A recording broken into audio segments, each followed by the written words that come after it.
നിനക്ക് എന്തു പറ്റി? ഒന്നും എന്നോട് ചോദിക്കരുത്. ഒന്നും.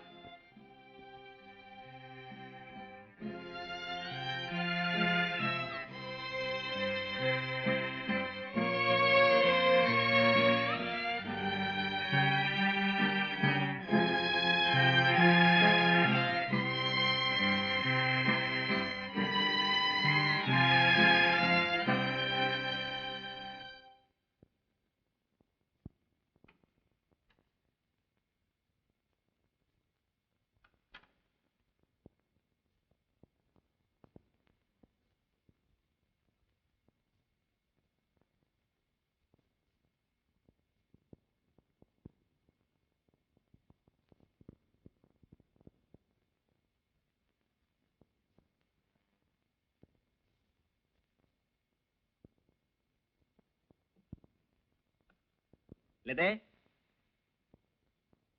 എന്താ ചേട്ടാ? ഞാൻ ടേപ്പ് റെക്കോർഡിംഗ് എടുത്തുണ്ടോ?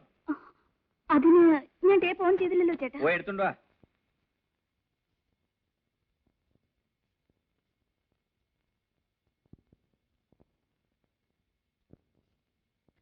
ഇത് ചേട്ടാ.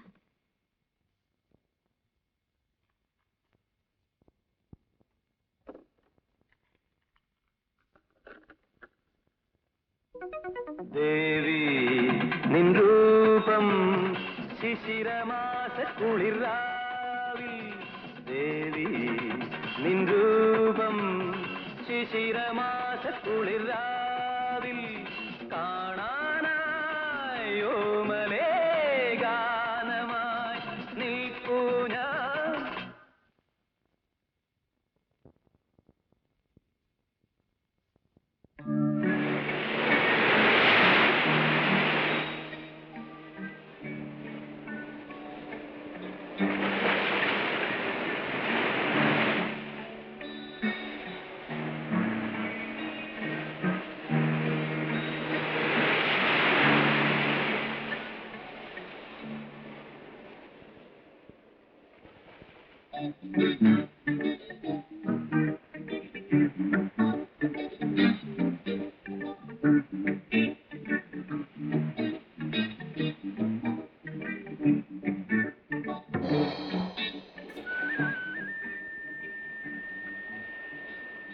ആര്? സുധയോ?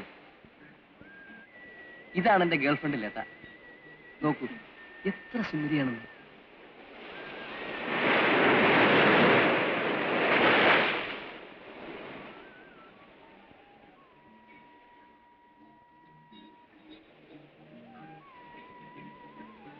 ആരാണ്? എന്റെ വീട്ടിനടുത്തുള്ളതാ അവര്. വല്ലതും തരണേ. അയ്യോ, രണ്ട് കണ്ണും കാണാത്തവനാണേ, വല്ലത് ഇട്ടേച്ച് പോണേ. രണ്ട് കണ്ണും കാണാത്തവനാണേ, ജോലി ചെയ്ത് ജീവിക്കാൻ രക്ഷയില്ലാത്തവനാണേ, എന്തെങ്കിലും തരണേ. അയ്യോ, എന്റെ ഈ കണ്ണിലോട്ടൊന്ന് നോക്കിക്കേ. കണ്ണും കാണാൻ വയ്യാത്തവനാണേ. കണ്ണുറക്കടോ. അയ്യോ, മുതലാളിയോ? ആ,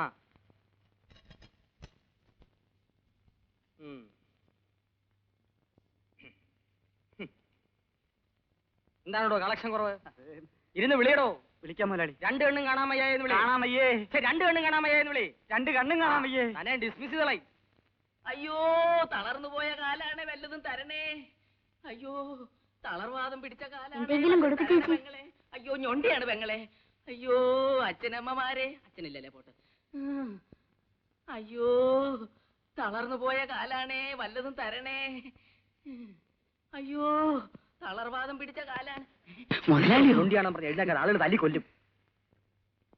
എങ്ങനെയുണ്ടോ ഇന്നത്തെ വരുമാനം? ഓ, തരക്കേടില്ല മുതലാളി. ആ, വിളിച്ച് വിളിച്ച് ചങ്ക് പൊട്ടുന്നു.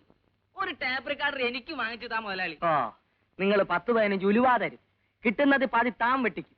പിന്നെ എങ്ങനെയാണോ ടേപ്പ് റെക്കോർഡർ വാങ്ങിക്കുന്നത്? ഡോ, ചെയ്യുന്ന തൊഴിൽ പിച്ചയാണെങ്കിലും സത്യസന്ധമായിട്ട് ചെയ്യണം, തെണ്ടിത്തരം കാണിക്കരുത്. താൻ എന്നെ നോക്ക്, സത്യസന്ധമായിട്ട് തെണ്ടിയതുകൊണ്ടാ ഞാൻ ഇന്ന് ഈ നിലയിലെത്തിയത്. മനസ്സിലായോ? കളക്ഷൻ എടു. ആ എന്താ പാടോ തുണിയുടെ അടിയില്? അയ്യോ മുതലാളി, ഞാൻ മറന്നു പോയതാ. വേല ഇറക്കരുത്. താ ഒരു പരമ തെണ്ടിയാണല്ലോ. അയ്യോ, കാലില്ലാത്തവനാണേ, വല്ലതും തരണേ.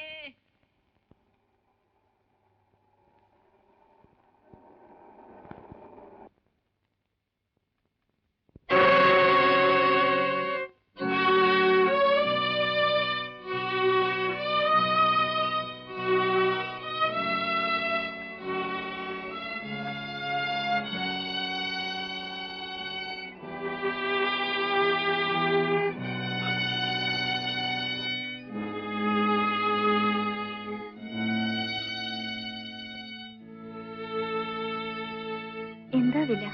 27 രൂപ. വേണ്ട, അത്രയും കാശ് ഞാൻ കൊണ്ടുവന്നിട്ടില്ല. ഇന്ന് വന്ന് വാങ്ങിച്ചോളാം. ശരി.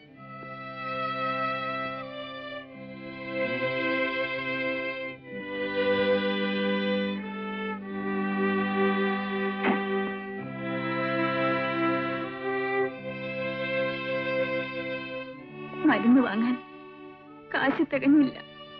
സാരമില്ല, അല്ലെങ്കിൽ തന്നെ മരുന്ന് കഴിച്ചിട്ടെന്ന് പ്രയോജനം. ഇതാ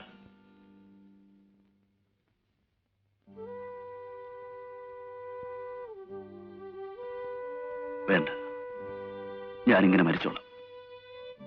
അതിൽ കൂടുതലൊന്നും എനിക്ക് വേണ്ട.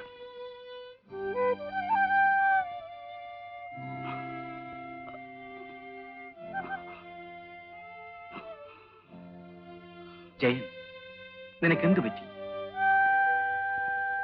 എന്തു പറ്റി ജയൻ?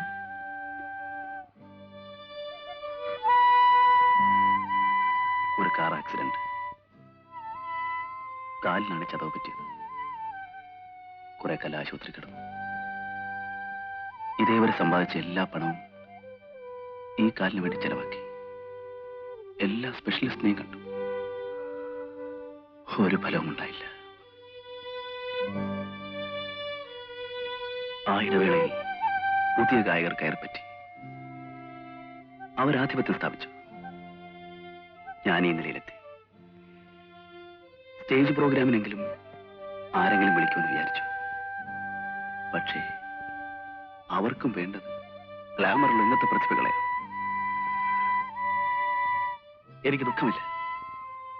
പലരും എനിക്ക് സഹായം വെച്ചുണ്ടാക്കാൻ ശ്രമിച്ചു. ഞാൻ തടഞ്ഞു. ആത്മഹത്യ ചെയ്താൽ പോലും ഞാനതിന് സമ്മതിക്കില്ല.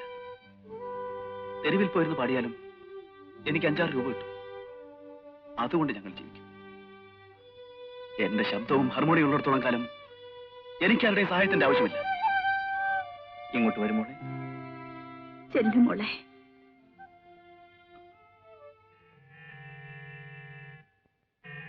ഇത് നമ്മുടെ MD-യുടെ കാറാണല്ലോ. ഇതെന്തിനാ ഇവിടെ വന്നു?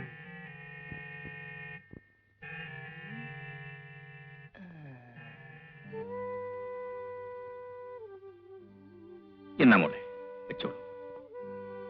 വേണ്ട ഗോപിയേട്ട, വേണ്ട. ഗോപിയേട്ട, ഗോപിയേട്ട.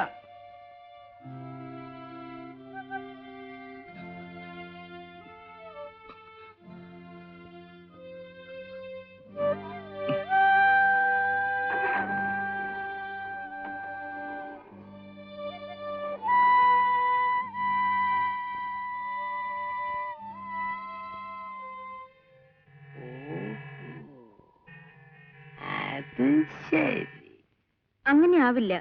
മറ്റെന്തെങ്കിലും ആവശ്യത്തിന് അവിടെ പോയതായിരിക്കും. മറ്റെന്താവശ്യം?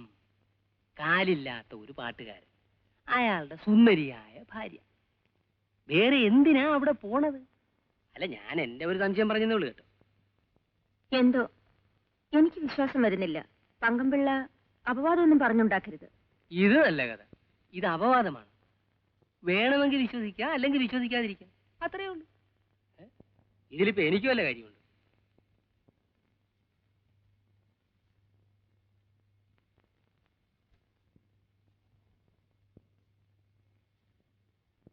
സുധേ, ഇങ്ങ് വരൂ.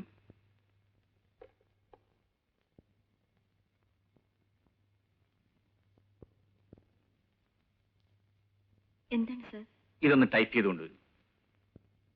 ശരി. സാറിനെ കാണാൻ രമ എന്നൊരു സ്ത്രീ വന്നിരിക്കുന്നു. വരാൻ പറയൂ.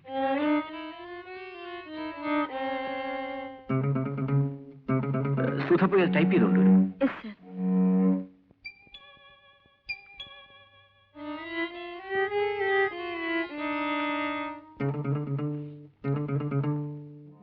ഇതാണ് സാധനം. ഞാൻ പറഞ്ഞപ്പോ വിശ്വസിച്ചില്ലല്ലോ. ഇപ്പൊ എങ്ങനെ ഇരിക്കുന്നു? എന്താണിത്? ഇത് തിരിച്ചു വാങ്ങണം. അദ്ദേഹത്തിന് ആരുടെയും സഹായം സ്വീകരിക്കുന്നത് ഇഷ്ടമല്ല. ഇത് തിരിച്ചു തരാൻ ജയൻ പറഞ്ഞു. പറഞ്ഞു. കൊള്ളാം.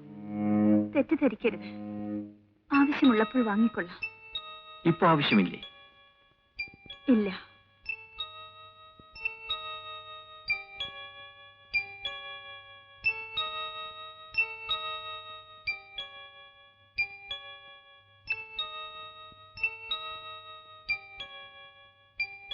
May I come in, sir?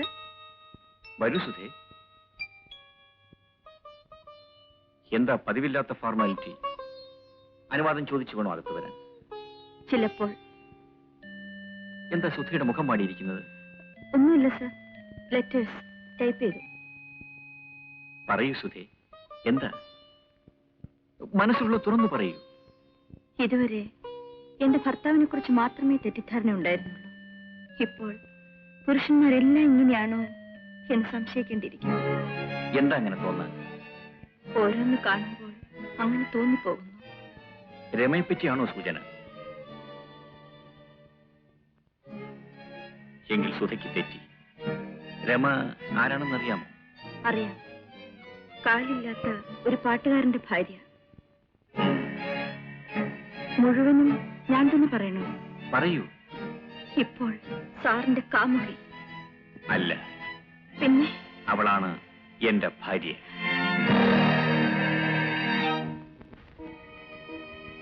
Rama അവളായിരുന്നു എന്റെ ഭാര്യ. പാട്ട് അവളുടെ ജീവനായിരുന്നു. അത് കേട്ടാൽ അവളെല്ലാം